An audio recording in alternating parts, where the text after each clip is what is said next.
안녕하세요. 다세듀 원장 최종현입니다.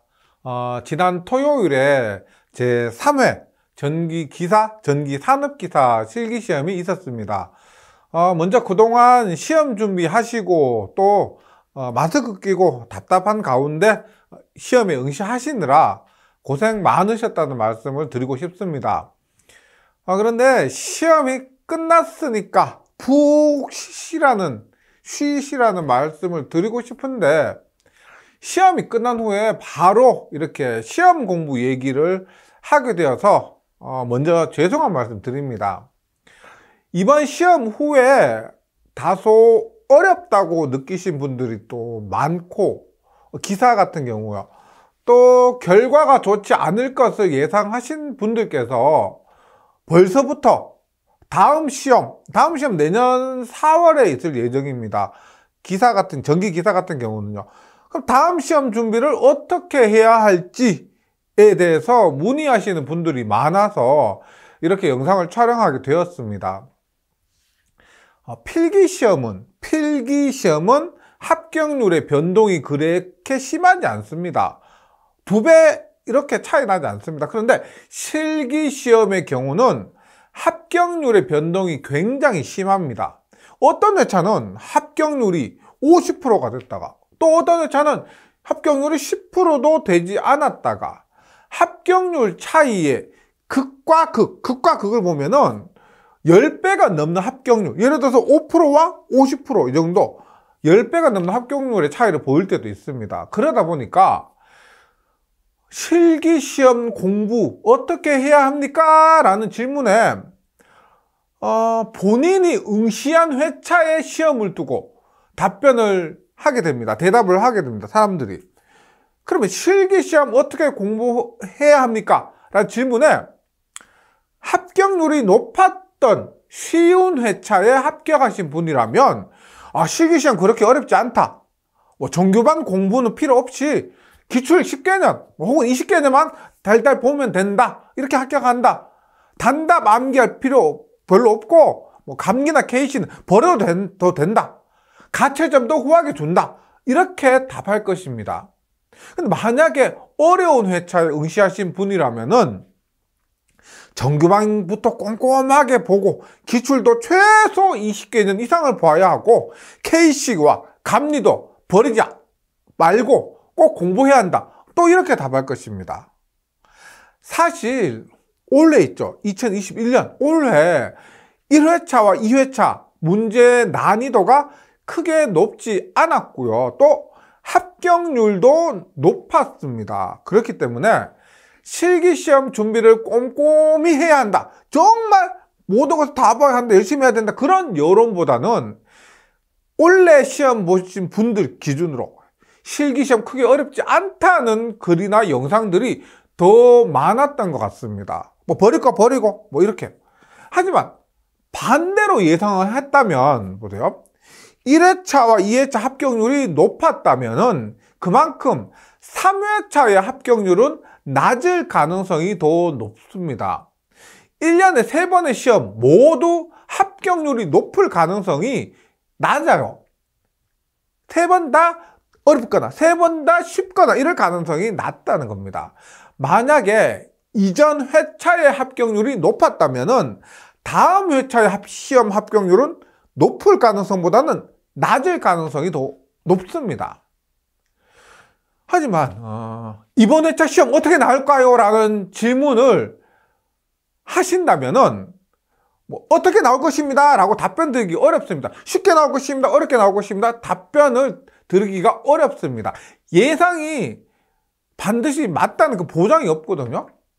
근데 누가 저한테 실기시험 공부 어떻게 해야 할까요? 라고 물으신다면은 이 질문에 대한 대답은 제가 언제든 이렇게 말씀드립니다. 실기 공부는 무조건 정석으로 해주시고요, 또 공부할 수 있는 한 최대한 많이 해주세요. 제가 이렇게 답변을 드리면 다소 무책임한 답변처럼 들릴 수 있지만 이것이 실기시험 공부하는 가장 정답이라고 생각합니다. 시험이 쉽게 출제가 되든 어렵게 출제가 되든 이 부분은 결과론적인 것이기 때문에요. 결과가 시험 치고 나서 결과로 더 얘기하는 것이기 때문에 공부 방법을 결정한 시점에서는 쉽게 출제될 것이다, 어렵게 출제될 것이다를 예상할 필요가 없습니다. 하면 안 됩니다. 만약에 이번 3회차 시험의 경우 쉽게 출제될 것이다 라고 예상을 하고 쉽고 간단한 방법으로 공부를 했다가 실패를 했어요. 실패를 한다면 다음 시험은 6개월 뒤에 있습니다. 내년 4월 6개월 뒤에 있고, 그리고 합격자 발표까지는 지금 시점으로부터 앞으로 8개월의 시간을 더 기다려야 합니다. 그 사이에 본인에게 어떤 취업의 기회가 올지도 모르고, 기회가 왔는데 자격증이 없어서 기회가 날아갈 수도 있습니다. 또 그때도 지금처럼 공부할 시간이 있을지도 모르고 다른 더 급한 공부나 다른 일이 있을 수도 있기 때문에 지금 할 수 있다면 최선을 다해 주셔야 됩니다.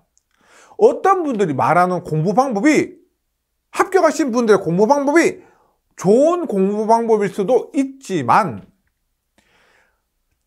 일반적인 분들 있죠. 다수를 생각했을 때 다산에듀에서 제공하는, 다산에듀에서 말씀드리는 교재 그리고 공부 방법이 그동안 제가 10수년간 15년 15년 정도 강의를 하고 또 교재를 집필하고 촬영을 하면서 경험에서 우러나온 최선의 방법이라고 말씀드리고 싶습니다.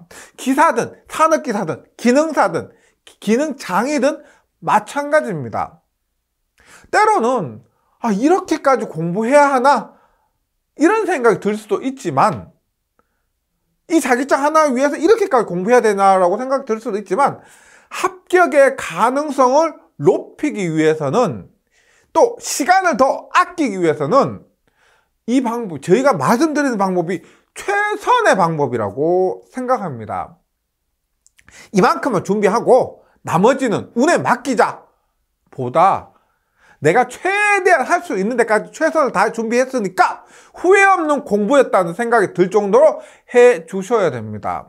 이렇게 공부를 하셔야 결론은 뭐예요? 합격 가능성이 높아진다는 겁니다. 여기서 최대한 할 수 있는 데까지 최선을 다한다, 공부 시간만 갖고 얘기를 했을 때, 일단 예를 들어서 학생과 직장인에 따라 달라질 것입니다. 만약 직장인이 하루에 5시간, 퇴근 후에 5시간을 공부했다는 것은 정말 최선을 다한 것이죠. 근데 학생이 직장에 다니지 않고 좀 더 시간이 있는 학생이 직장인과 똑같은 기준으로 5시간 공부했다는 것은 최선을 다하지 않은 것일지도 모릅니다. 학생으로서 시간적 여건이 된다면 10시간, 12시간, 15시간 하셔야 합니다. 시간이 안 된다면, 직장인으로서 정말 시간이 안 된다면 실기 공부에서 기출문제만 공부할 수밖에 없을 수도 있습니다. 그럼 어쩔 수 없죠. 근데 시간적으로 여유가 된다면 정규반까지 공부를 하셔야 됩니다. 단답 암기도 마찬가지고요, KC도 마찬가지고 감리도 마찬가지입니다. 시간이 부족하다면 어쩔 수가 없죠. 어쩔 수 없지만 시간이 허락된다면 할 수 있는 한 최대한 공부를 하고 또 정석으로 공부를 해주셨으면 좋겠습니다. 시험이 끝난 시점에서 또 말씀드린 것 하나가 있는데, 지금 앞으로 기다리시기, 합격자 발표까지 기다리시기 많이 힘드실 것입니다. 근데 잘 기다리셔야 되는데, 가채점 점수하고 실제 최종 발표 점수는 다른 경우가 많습니다. 근데 정규반을 통해서 전기 내공을 쌓으신 분들 있죠. 그분들은 가채점보다 최종 결과가 더 잘 나오는 경우가 많습니다. 가채점에서 불합격이었는데 최종 결과가 합격으로 나오는 분들도 많습니다. 생각 외로요. 이렇게 좀 희망을 갖고 기다려 보셨으면 좋겠고, 다시 한번 시험 보시느라 고생 많으셨단 말씀 꼭 드리고 싶고요. 아무쪼록 꼭 좋은 결과 있으시길 응원하겠습니다. 감사합니다.